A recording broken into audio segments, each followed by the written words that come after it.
Hi friends, welcome to amazing tech Telugu YouTube channel. చూడండి friends, ఇది వచ్చేసి టిప్పర్ లారీ వచ్చి కారును గుద్దేసింది. ఎలా నలిగిపోయింది చూసారా?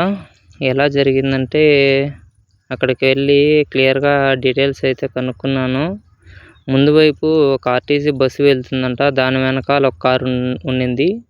ఆ కారు వెనకాల ఈ కారు నిలబెట్టున్నాడు. స్లోగా వెళ్తున్నాయి బండ్లు ట్రాఫిక్ ఉండడం వల్ల. వీడు టిప్పర్ లారీ వాడు వచ్చి వెనకాల ఫాస్ట్గా వచ్చి గుద్దేసినాడు. రాజస్థాన్ వాడు, యూపీ వాడు, మేబీ తెలియదు నాకు క్లియర్గా. వాడైతే హిందీలో మాట్లాడుతున్నాడు. ఎందుకు జరిగింది ఈ విధంగా అని అడిగితే వీడొచ్చి ఈ విధంగా గుద్దేసినాడు కార్ని వెనకాల అనేసి చెప్పారు. ఎందుకు అని అడిగితే వాడు బ్రేకులు పడలేదు అని ఒకసారి రీజన్ చెప్పాడంట.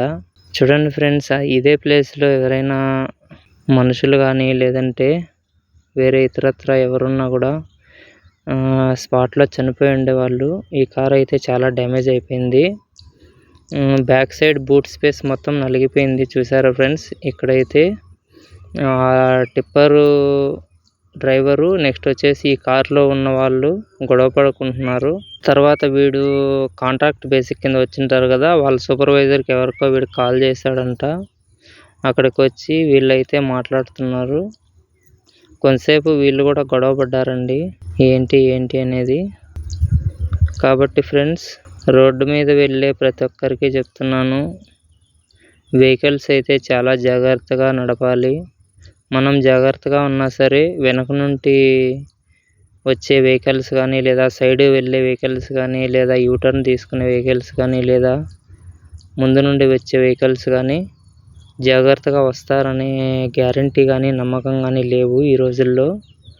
కాబట్టి మనమే అన్ని వైపులా చూసుకుంటూ సైడ్ మిర్రర్లో, సెంటర్ మిర్రర్లో కానీ చూసుకుంటూ, ముందుకు చూసుకుంటూ జాగ్రత్తగా అన్ని జాగ్రత్తలు పాటించి వెహికల్ని నడపాల్సి ఉంటుంది.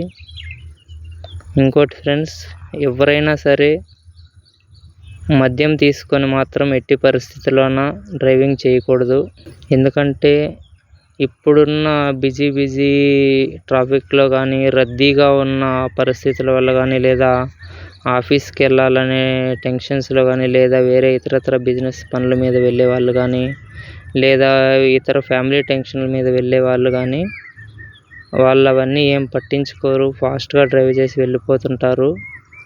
మనం జాగ్రత్తగా ఉండాలి. వాళ్ళు ఒకవేళ ఫాస్ట్గా వస్తున్నా సరే వెనక నుండి అయినా, ముందు నుండి అయినా, సైడ్ నుండి అయినా గమనించుకొని స్పీడ్గా వచ్చే వెహికల్స్కి దారి చేసి మనం నెమ్మదిగా వెళ్ళడమే ప్రజెంట్ జనరేషన్లో ఉన్న పరిస్థితి. కాబట్టి ఫ్రెండ్స్, మీ అందరికీ చెప్తున్నాను, దయచేసి రోడ్డు మీద వెళ్ళే వెహికల్స్, బైక్ రైడర్స్ కావచ్చు, లేదా కార్ డ్రైవర్స్ కావచ్చు, లేదా బస్సు తోలే వాళ్ళు కావచ్చు, లారీలు నడిపే వాళ్ళు కావచ్చు, ఎవరైనా సరే ప్రతి ఒక్కరికి కూడా నేను చేసే చిన్న రిక్వెస్ట్ ఏంటంటే, జాగ్రత్తగా వెహికల్స్ని డ్రైవ్ చేయండి. సేఫ్గా మీ ఇళ్ళకి వెళ్ళండి. ఎందుకంటే మీకోసం ఒక ఫ్యామిలీ అక్కడ వెయిట్ చేస్తూ ఉంటుంది. ఓకేనా friends? Okay friends, thank you for watching. Please మా ఛానల్ని సబ్స్క్రైబ్ చేయండి, మా వీడియోస్ని లైక్ చేయండి, షేర్ చేయండి, కామెంట్ చేయండి ఫ్రెండ్స్. అదేవిధంగా మా ఛానల్ని సపోర్ట్ చేయండి. మీరు చేసే సపోర్ట్ వల్ల మాకెంతో హెల్ప్ఫుల్ అవుతుంది friends. Thank you friends. Thanks to all.